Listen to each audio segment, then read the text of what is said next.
Hello everyone.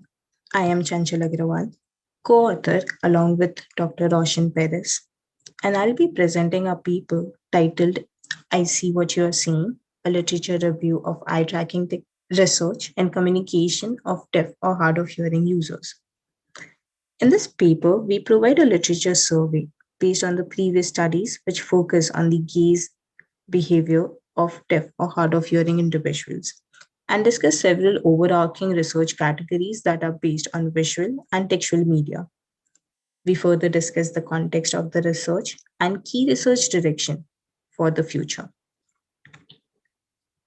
Realizing that DHH individuals heavily use their visual senses in their daily life, especially while using sign language, lip reading, or reading text, we were interested in exploring if there are any possible links between their gaze patterns and attention management strategies.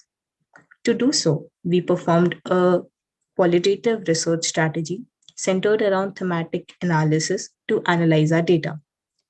Our initial approach was to do a systematic research to find literature that focused on eye tracking technologies and DHH individuals.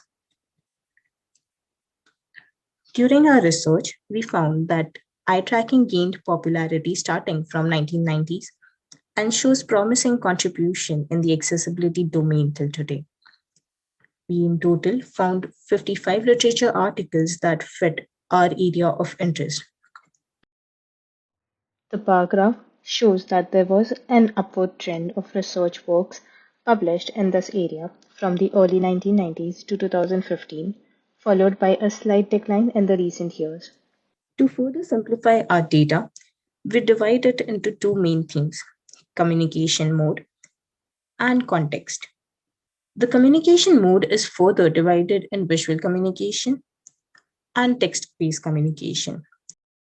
Context category looks at various areas the research was applied in. Visual communication consists of sign language, facial expression, animation, and lip reading, while text based communication consists of captions or subtitles. Context was divided into classroom environment, prototypes, and attention management. Due to the time limit, I will discuss some of the highlights from our research. In visual communication, we found that facial expression convey linguistic, emotional, and social cues. Therefore, native signers focus their gaze on eyes to maintain the social norm of eye contact and to gain linguistic and emotional cues, while they view the mouth movement, hand movement and hand gestures, and finger spelling in their peripheral vision. Whereas beginner signers, they fixate their gaze on the mouth to gain maximum information from lip reading, while they focus the viewer's gaze pattern, hand movement, hand gestures, and finger spelling in peripheral vision.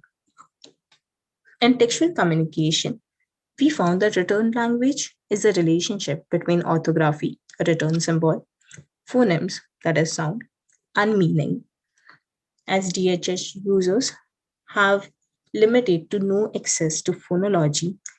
Deaf readers have developed a strong orthographic semantic sense and a strong visual orthographic knowledge of words in both fixation and peripheral vision. We also learned that skilled deaf readers have a better perceptual span as compared to skilled hearing readers. That is, THH readers have up to 18 letters fixation on right, compared to hearing readers fixation, which is up to 14 letters. DHH individuals focus on visual content and monitor the changes in captions through their peripheral vision. As shown in the figure, the caption competes with the visual content for readers' attention. The loss of information, along with the time and efforts spent in splitting their attention between textual and visual content, might affect their performance and hence might cause an overall effect on their career growth. In context, we found that in a classroom environment, DHS students are primarily focusing on interpreters or the slides and use their peripheral vision to monitor captions subtitles, lecturer, and student discussion in their peripheral vision, which again results in attention splitting.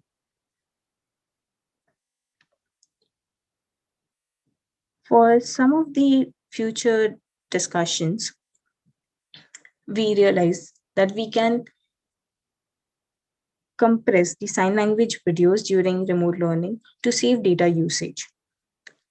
Face can be given higher priority in both temporal and spatial fidelity. Temporal fidelity can be considered for hands and body movements. And as background does not affect the comprehension of information, it can be rendered in low spatial and temporal fidelity. Eye tracking can help understand difficulties that DHH students face during remote learning and make captions interactive. For example, it can analyze where DHH students seem to be lost and highlight captions for interpreters, which would help them explain content better. We could consider an animated interpreter with facial expression and accurate lip syncing for effective output. With eye tracking, we can track the gaze of experts and help guide DHH users about where to focus. For example, in sports broadcast, we can track commentators' gaze, which can serve as reference point for DHH viewers.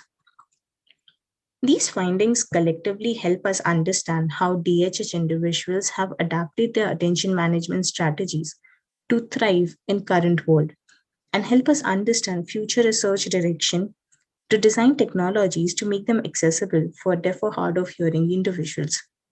To learn more about our research, please read our paper. Thank you so much.